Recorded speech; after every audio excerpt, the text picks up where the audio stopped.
पुण्यात्माओं, ये मत समझना कि ये दास वैसे ही कह रहा, नहीं, ये परमात्मा का विधान है, उसका बोला हुआ वचन है, इसमें कोई फेरबदल नहीं है, चाहे आप मानो या ना मानो। अब चोरी चोर करता है और भी को अपराध अपराधी करता है, उसको कोई समझाता है कि तू अपराध कर रहा, तुझे सजा मिलेगी, वो काना पे घटाड़ देता है, वो नहीं उससे डरता है, तो आखिर में उसको सजा प्राप्त होती है जो अपराध वो कर चुका है।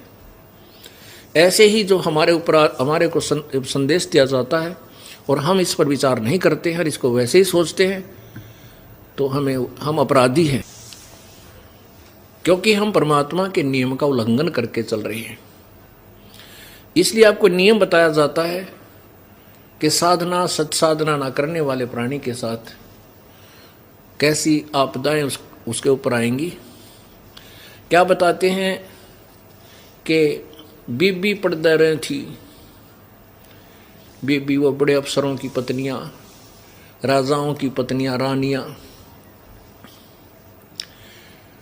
जैसे मुसलमानों के अंदर तो वैसे तो पहले हिंदू और मुसलमान सभी के अंदर पर्दा सिस्टम था, सभी अपने मुंह पर लड़कियां औरतें पर्दा रखकर चला करती थी, घूंघट काटा करती। उसके बाद कहते डोडी लगे थी बार, पर्दे सुंदरी रहे थी, यानी उनको अंग भी बाहर दिखाना अलाउड नहीं था अपना, जैसे कुछ ऐसे कबीले होते हैं।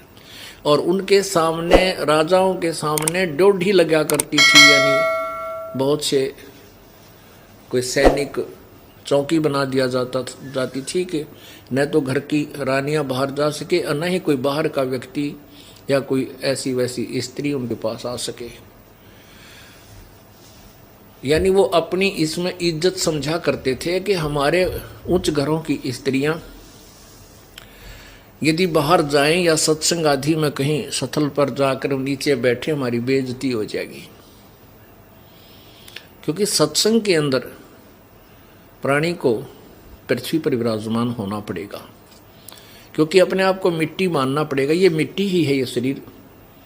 जब इस शरीर का अंत हो जाएगा, प्राण अंत हो जाएगा, उस समय इसको या तो मिट्टी में दफना दिया जाता है या फिर सभा कर दिया जाता है, या मिट्टी बना दिया जाता है। तो जिसने इस मिट्टी को मिट्टी समझ लिया वही भक्ति कर सकता है और परमात्मा के निकट आ सकता है, अन्यथा मानव शरीर को बर्बाद कर जाता है, अंत में फिर वो बहुत पछताता है।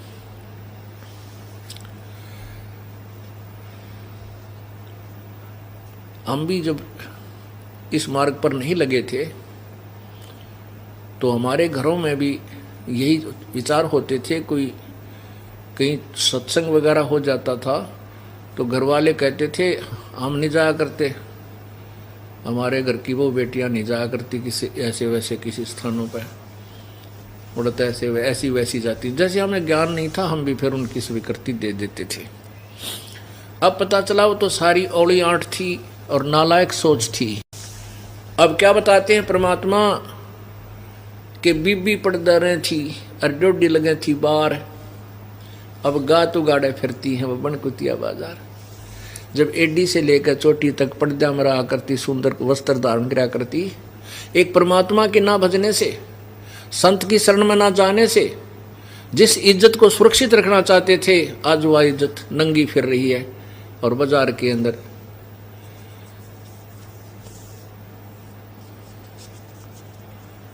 वो पर्दे की सुंदरी, वो पर्दे की सुंदरी सुनो संदेशा मोर, अब गातु गाड़े फिरती है, नगन गात फिर रही हैं और वो करें सरा में शोर। शहरों में धर्मशालाएं होती थी, सराय होती थी, और वो राजा की रानी या उच्च घराने की स्त्रियां जो पर्दे से बाहर नहीं आती थी, उनके पिछले पुण्य थे उन पुण्यात्माओं के, जिस कारण उनको अच्छा स्थान, अच्छा आहार, अच्छी व्यवस्था भगवान ने करके दी, लेकिन उनके कानों में सत्संग की छींट नहीं लगी, जिस कारण से वो पुण्यात्मा अपने पुण्यों को समाप्त करके पाप कर्मों के आधार से वो कुतिया की योनि भोग रही है। फिर वो पहले वो काजू और किशमिश के बने हुए खीर और हलवे खाती थी और जूठे छोड़ती थी, जिसको दासी और दास खाते थे, नौकरानियां खाती थी या कुत्तों को डाल देती थी। आज वो रानी भक्ति ना करने से कुतिया बनकर के सराय के अंदर धर्मशाला के सामने खड़ी खड़ी भौंक रही है, शोर मचा रही है एक टूक के लिए। अतिथि खाना खा रहा है और वो ऐसे देख रही है, ऐसे देख रही कि शायद कभी मेरी तरफ एक टूक फेंक दे। अब खाना खाने वाला खाना खा रहा है, वो रोटी का ग्रास तोड़ता है, वो सोचती है ये ग्रास शायद तेरी तरफ आएगा, वो खा लेता हुआ फिर इंतजार करती है नेक्स्ट के लिए। और फिर किसी को रहम होता है तो एक टूक एक ग्रास ऐसे फेंक देता है उस कुतिया की ओर, जो रेत के अंदर जाकर मिट्टी में गिर जाता है। और वो राजा की रानी, वो उच्च घरानों की स्त्रियां अब कुतिया बनी हुई उस 10 ग्राम रेत के समेत उस टूक को खा रही हैं, रोटी को खा रही हैं। पुण्यात्माओं, कलेजा हिल जाना चाहिए इंसान का यदि आप होश में हो। शराबी आदमी का तो असर होया नहीं करता, और भाई जो जिसकी बुद्धि काम करती है वो ऐसे ज्ञान से तुरंत प्रभावित होता है और बुराइयों को छोड़ करके, अभिमान को त्याग करके प्रभु के चरणों में समर्पित हो जाता है। नक बेसर नक पे बनी पर थी हार हमेल, नाक में इतने लंबे लंबे सोने के वो डाला करती थी, लोग दिखावा ड्रामा करती थी, अपनी प्रभुता बनाती थी। और गले के अंदर बहुत सुंदर लाखों रुपए के हीरे और मोतियों से जड़े हुए हार पहनती थी। वो अब क्या बनी? नक बेसर नक पे बनी पैर थी हार हमेल, अब वो सुंदरी से कुतिया बनी देख कर्म के खेल। अब देखो तुम्हारे पाप कर्मों के कैसे नज़ारे हैं। अब इन पाप कर्मों को विनाश करने के लिए हमें परम संत और पूर्ण परमात्मा की साधना की आवश्यकता पड़ती है।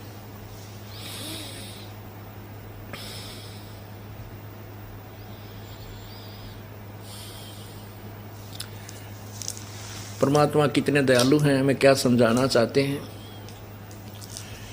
ये सौदा फिर नाही रे संतो, ये सौदा फिर नाही, यो सौदा रे संतो, यो सौदा फिर नाही, ये सौदा फिर नाही रे संतो, यो सौदा फिर नाही।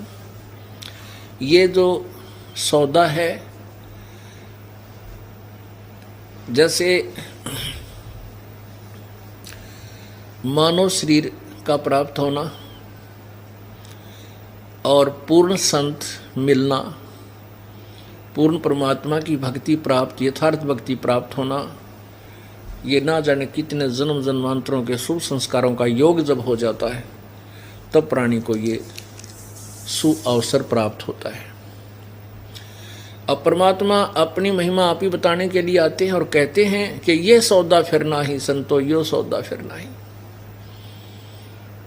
हम अपने पेट के लिए ना जाने कितने सौदे करते हैं। जैसे बच्चा पढ़ता है, ये भी एक सौदा है। उसका टारगेट होता है कि मैं अच्छी शिक्षा प्राप्त करके कुछ उच्च अधिकारी बनूं या अच्छा व्यापारी बनूं। तो एक ये राम नाम का भी सौदा है। क्या बताते हैं? यो सौदा फिर नाही संतो, यो सौदा फिर नाही, ये लोहे के सा ताव जात है काया देश राही।